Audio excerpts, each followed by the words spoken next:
Thengnariba lan asi mitay khakta gi natte lamdamsida leiriba kanglub khudingmakki su saruk yauribane MMWO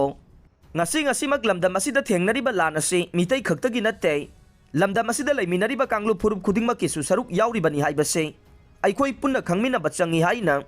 Manipur Muslim Welfare Organization MMWO na thadorokpa cherolama na haire lup asigi president Boboy khori mayumna thadorokpa cherolama na hai lan asi aikhoi khudingmakki saruk yauribani haibase Khangmin aduna ima laibak Manipur ge saktam kanaba honabada kanagumba matana singnaba ngamloi miyoi amana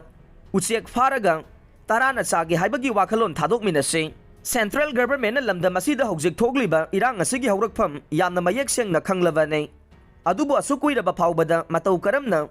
waroisin purakani haibagi khongthang amata paikhataba ase lamdam asida leiriba miyam asibu sitabane Masigi wana tainabada G20 summit ta oina mai onsinba si laibag thiba nei India ki state amani hairiba Manipur ngasidi mikap miraw kholna nillei yumai thadok pikibage awa mai sa langlei macha kaina bagi mama singge khonjel kayana nillei apun bagi saktam ngak na bagi damak ima iben kayana nongju nungsa ahing nungthil khaidana ngak le nakal amarom dana lamdam asigi damak amade laingak ta pen da bagi damak Ima ibel kaya na sidirba phawba chara hian bagi khongjang changsil le masi pumnamak una tana MLA Minister Singh na asiba amagum ngasi su Central Government ki yaka yengduna chokri konduna leire power gi damakta de thauna leina party amadagi party amada songthok songsin ngamme adubu Manipur miyam gi damakta de thauna leina party thadokpa ngamdre Manipur Legislative Assembly na Manipur miyam gi awaba kanbang ngamloidaba leidaba de Manipur miyam na assembly asibo Public Assembly oina onthokpagi tangai fadaba leire haibase khangminase haujiki matamasida aigi haiba wakhal thadoklaga pumnamaki haibasida punna honaminasi haina cherolasina makhatare Indiana numitki maramda thizinaba Aditya L1 mai pakna thagatkhre laibak asina numit kharanigi mamangda Chandrayaan 3 bo mai pakna thagatuna thagi laimaida tahanba ngamduna malemgi space ki khongchatta masak naiba laibak ama ohenba ngamkhraba matungda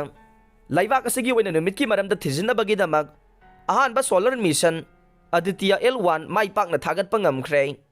numitki maramda study sathanabagi damak observatory class ta yumpham oiba laibak asigi ahanba solar mission ase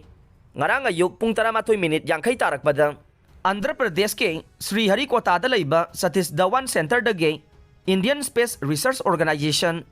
ISRO na Polar Satellite Launch Vehicle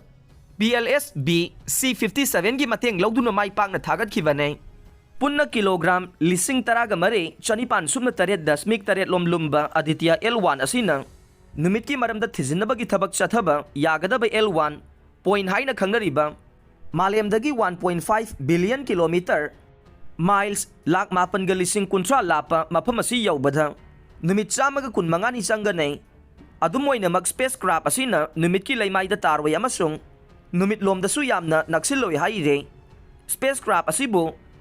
ngarang mai pangna thagat khibada masigi project director Nigar Saji na phongdok khibada manglan amagumba ngarang gi thogdok asi mangphauna re hai khibaga loinana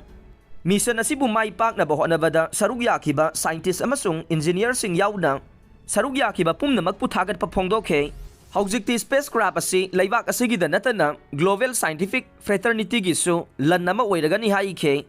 Aditya L1 mai pakna thagat khibada Union State Minister Science and Technology Dr. Jitendra Singh yauna Union Home Minister Amit Shah khaktanatana Prime Minister Narendra Modi nasu laibak asina space ki khongsat leptana chatharagli haibaga loinana mission asigidamak ISRO busu thagat pa phongdokhre